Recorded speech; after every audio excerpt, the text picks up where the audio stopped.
Sebuah penjara kedatangan seorang pembunuh. Dengan tato di sekujur tubuhnya yang kekar.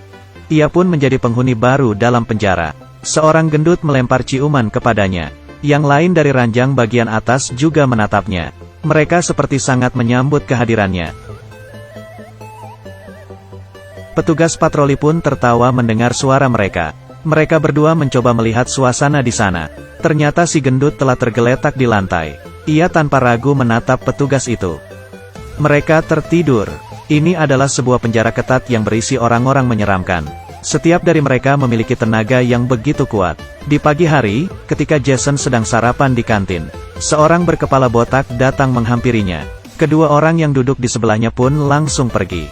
Nampaknya sang senior ingin membuli dirinya yang masih baru di sana. Orang itu berdiri, mendekati sarapan Jason, lalu meludahinya.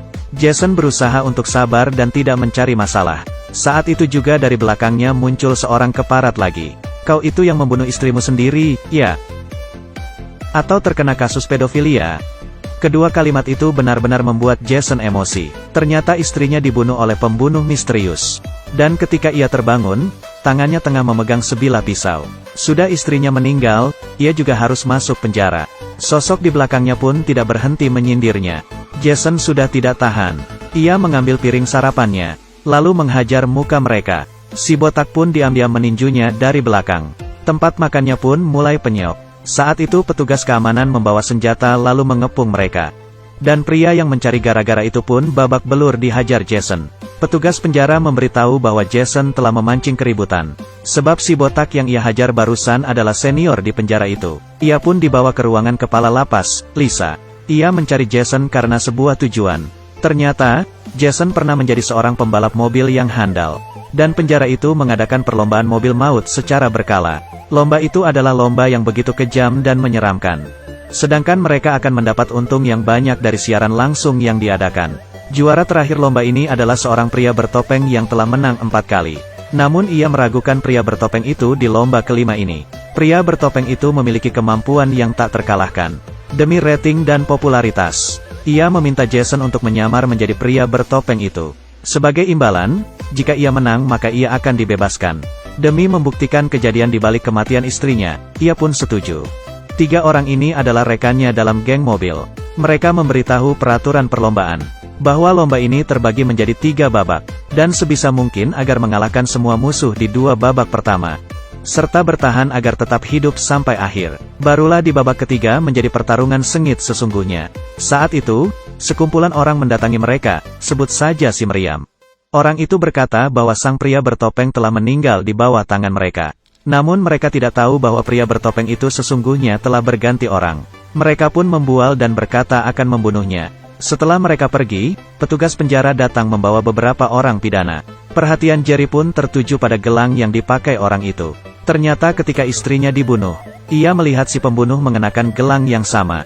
Ia merasa bahwa kematian istrinya ada hubungannya dengan penjara ini. Ia tak sempat berpikir panjang, dan perlombaan pun dimulai. Sekelompok wanita turun dari mobil. Mereka datang ke penjara itu dengan membawa misi masing-masing. Seorang gadis pun naik ke mobil Jason. Jason pun memberitahu gadis itu, bahwa sosok pria bertopeng telah berubah. Ia pun membuka topeng yang ia kenakan. Kamu lebih tampan dari pria sebelumnya.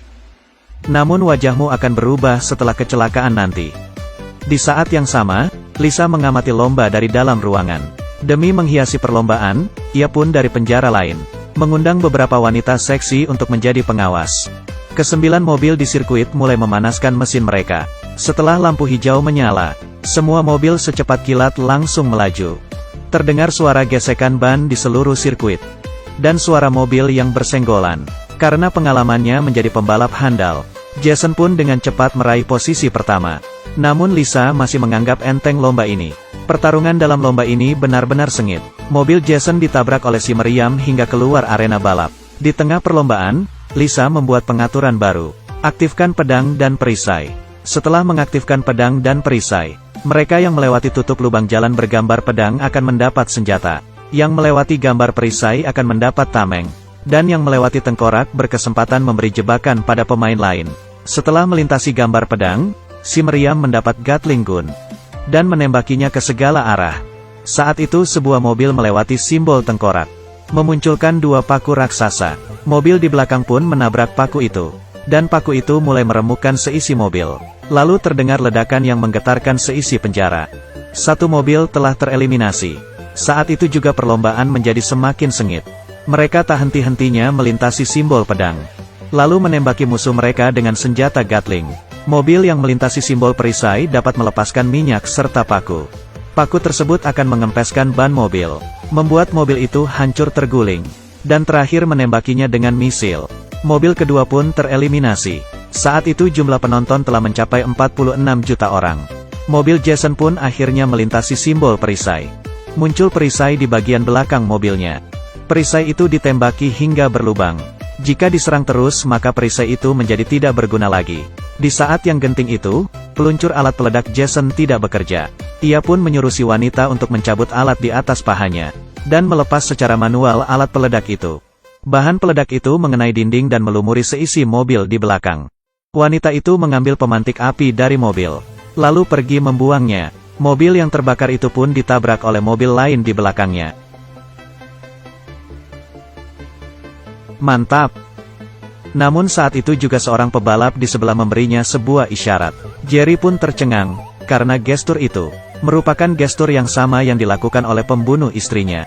Ternyata pembunuh istrinya berada di penjara yang sama dengannya. Semua merupakan pengaturan dari Lisa. Tersisa 6 pebalap yang masih bertahan hidup. Jason pun memutuskan untuk tidak mengikuti lomba selanjutnya. Tak disangkan, Lisa malah mengeluarkan foto putrinya Jason. Ia pun mau tidak mau harus melanjutkan pertandingan itu. Babak kedua pun dimulai. Namun Jason kali ini sengaja memperlambat mobilnya. Dia bertanya pada si wanita mengapa senjata di mobilnya bisa rusak. Apakah pria bertopeng sebelumnya mati di tangannya si meriam? Ternyata wanita itu telah menandatangani sebuah perjanjian dengannya. Di mana jika ia bisa merusak senjata Jason, ia akan dibebaskan. Dan alat yang rusak kemarin merupakan ulah darinya. Tujuannya agar Jason tidak lanjut ke babak berikutnya. Kejujurannya membuat mereka berdua menjadi saling akrab. Jason pun menginjak dalam-dalam pedal gasnya. Mencoba menghabisi pembunuh istrinya itu. Ia pun mengejar mobil orang itu dan menembakinya dengan gila. Keduanya pun saling baku tembak. Senjata mereka terlalu ganas. Jason membelokkan mobilnya dan melepaskan asap hitam. Mobil si pembunuh itu pun menabrak pembatas beton. Dia membuka pintu mobil lalu menghantam si pembunuh itu. Kau tidak boleh berhenti. Dan kau tidak boleh turun dari mobil. Jason tidak peduli dan segera turun. Memegang leher pria itu. Dan menghancurkannya dengan sekali putaran. Pandangannya tertuju pada CCTV. Menatap dengan penuh kekejaman. Lisa pun tidak terima ada yang melanggar peraturannya. Keluarkan kendaraan perang. Sebuah kereta besar pun bergerak keluar. Sementara itu rekan si meriam mulai cerewet. Ia pun menendang rekannya itu keluar dari mobil. Kereta perang itu pun memasuki arena balapan. Mesin gun di atas kereta itu bisa menembak sebanyak 2000 peluru tiap detiknya. Seketika semua mobil di sana habis ditembak sampai tak berbentuk. Rudal yang ditembak kereta itu dapat membakar habis sebuah mobil dalam sekejap. Ini bukanlah arena balap, tapi sebuah medan perang. Sampai akhirnya tersisalah 2 mobil di arena, yaitu mobil Jason dan mobil si meriam. Mereka berdua menembaki kereta itu dari depan hingga menutupi pandangan pengendaranya. Mereka pun melewati simbol tengkorak, dan kereta itu pun tertancap di paku raksasa. Api ledakan pun membumbung tinggi ke langit. Lisa sangat geram. Semua orang di dalam penjara menyambut mereka berdua. Baru pertama kali ada orang yang berhasil mengalahkan semua kekuatan dari Lisa. Jason dan si meriam pun berteman sejak itu. Besoknya Lisa pun berniat untuk menghabisi Jason. Namun petugasnya berkata itu akan berefek buruk pada acara balap kali ini. Jangan bodoh, pria bertopeng itu tidak akan mati. Dia diam-diam mengirim orang untuk mencabut alat anti ledakan di mobil Jason. Babak terakhir pun dimulai. Sekarang hanya tersisa sang pria bertopeng dan si meriam. Malam ini hanya ada satu orang yang keluar hidup-hidup dari arena. Keduanya mobil itu langsung berlari hingga mencapai kecepatan 160 km per jam. Si meriam dari belakang mulai menembaki Jason dengan Gatling gunnya. Jason pun menginjak simbol perisai. Namun senjata di mobilnya tak berfungsi. Tentu saja ini merupakan ulah dari Lisa. Mobil di belakangnya itu terus menembak mobilnya bertubi-tubi. Pelat besi di mobil Jason sedikit lagi akan hancur. Ia pun memutuskan untuk melepaskan pelat besi di mobilnya itu. Apa? Lakukan saja. Pelat besi itu dicabut dan terlempar ke belakang. Tentu saja si meriam sudah siap menghindar. Ia pun menyiapkan senjata terakhirnya. Si meriam melepas rudal di mobilnya. Dan Jason pun menghindar. Tembok penjara itu pun hancur ditembak rudal si meriam. Hal itu membuat Lisa termangu. Ternyata mereka berdua bekerja sama untuk bebas dari penjara itu. Mereka pun saling menatap dan tersenyum karena strategi mereka berhasil. Lisa pun dengan geramnya langsung mematikan siaran. Dan mematikan semua senjata yang ada di mobil mereka. Dan ia pun menekan tombol peledak.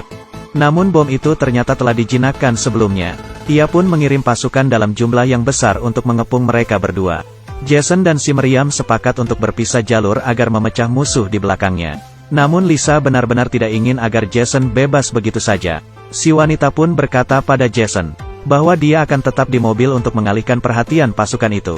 Karena ia telah menandatangani perjanjian, sehingga penjara sudah pasti akan membebaskannya.